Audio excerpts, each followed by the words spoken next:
إن الحمد لله والصلاة والسلام على رسول الله أما بعد فأعوذ بالله من الشيطان الرجيم بسم الله الرحمن الرحيم আজকে আমরা দাখিল অষ্টম শ্রেণী আরবি দ্বিতীয় পত্র বৃত্তির সাজেশন হিসাবে বৃত্তির নতুন একটা ক্লাস আমরা শুরু করতে যাচ্ছি, যে শুধুমাত্র বৃত্তির জন্য। আমরা দাখিল অষ্টম শ্রেণী আরবি দ্বিতীয় পত্রের বৃত্তির সরফ অংশের যে সাজেশনটা 50 মার্কের, 50 মার্কের বলতে 50 মার্ক থাকবে হলো পুরো আরবি দ্বিতীয় পত্রের উপর। সেটার একটা অংশ হলো সরফ অংশ এবং নাহু অংশ। সরফ অংশে থাকবে 10 মার্ক, নাহু অংশে থাকবে 10 মার্ক, এই হলো 20 মার্ক।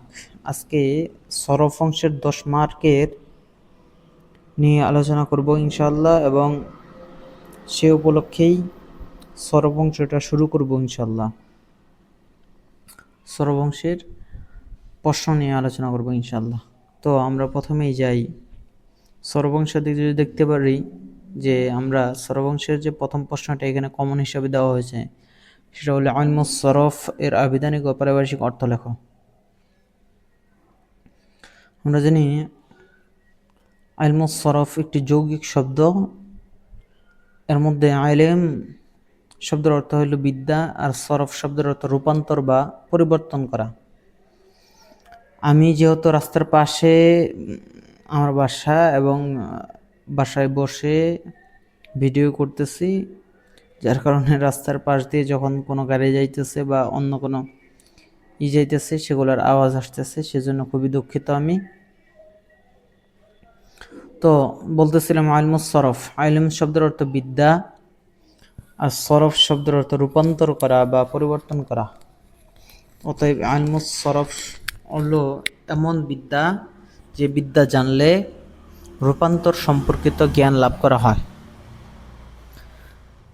পারিভাষিক সংজ্ঞা কাওয়াইদুল লুগাতিল আরাবিয়্যা গ্রন্থে রয়েছে, ওয়া ইলমুন ইউবাহসু ফীহি আনিল মুফরাদাত মিন হাইসু সুওয়ারিহা ওয়া হাইআতিহা আও মিন হাইসু মা ইউআরাযু লাহা মিন সিহহাতিন আও ইলালিন আও ইবদাল। সরফ এমন একটি শাস্ত্র যাতে আকৃতি ও গঠনের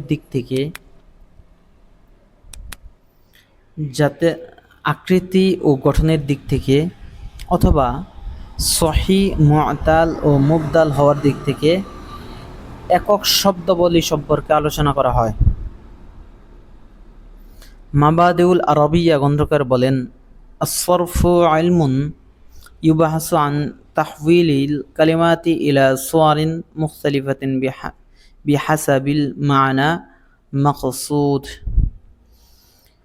সরফ এমন একটি শাস্ত্র যা উদ্দিষ্ট অর্থ অনুযায়ী শব্দকে বিভিন্ন রূপ ও আকৃতি পরিবর্তন করা সম্পর্কে আলোচনা করে। আমরা একটা বিষয় আগেই জেনে নেই, যখন কোনো সংজ্ঞা দেব তখন 1 থেকে 2টা সংজ্ঞা কমপক্ষে দেওয়ার চেষ্টা করব। কমপক্ষে একটা আরবি সংজ্ঞা, আর বেশি পারলে বেশি সংজ্ঞা দেব। এতে করে হবে কি, আরবি সংখ্যা বেশি দিলে নাম্বার আগায় যায়, এটা খুবই ফলপ্রসূ হয়। তাহলে আমরা বেশি বেশি আরবি সংখ্যা দেওয়ার চেষ্টা করব। তারপরে 3 নম্বর যে আছে, ওয়া ইলমুন তাআরিফু বিহি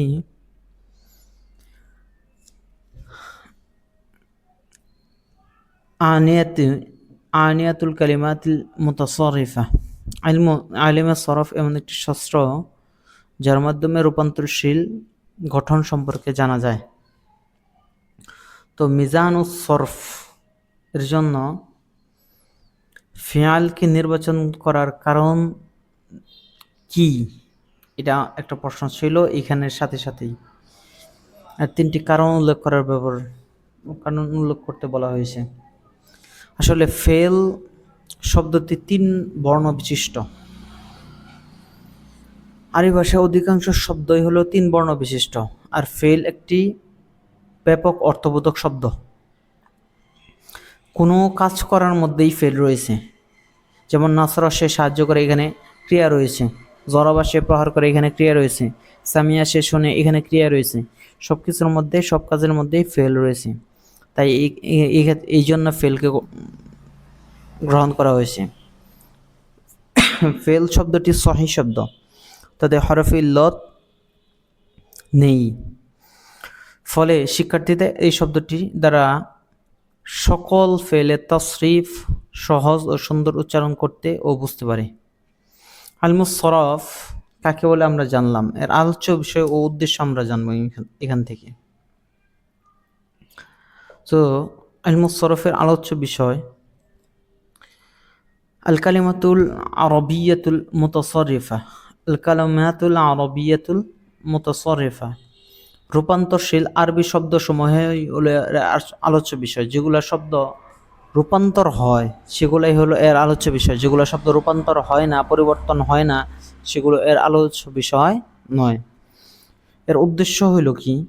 হিফজুল লিসান আনিল খতা ফিল মুফরাদাতি মুরাআতি কানুনিল লুগাতি ফি কিতাবাতি, শব্দগত ভুল ত্রুটি থেকে জিহ্বাকে রক্ষা করা এবং লেখার ক্ষেত্রে ভাষার রীতি মেনে চলা। তাহলে এর উদ্দেশ্য কি?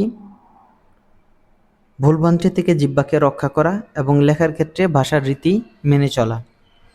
তো তারপরে মিজানু সরফি, এর উদ্দেশ্য কি এটা জানতে চাওয়া হয়েছে। মিজান শব্দটি ওয়াজন মাজদার থেকে এসেছে। ইসমে আলা এর ওয়াহিদ মুজাক্কারে সিগা। মিজান শব্দের অর্থ দাড়ি পাল্লা, ওজন মাপার যন্ত্র।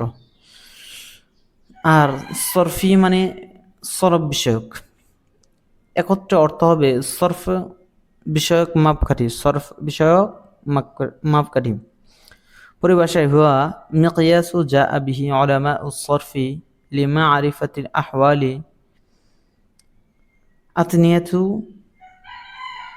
আতনিয়াতিল কালিমাতি, কালিমার গঠনগত অবস্থা জানার উদ্দেশ্যে সরফ বিশেষজ্ঞগণ যে মানদণ্ড বর্ণনা বা রচনা করেছেন তাকে মিজানুস সরফ বলে।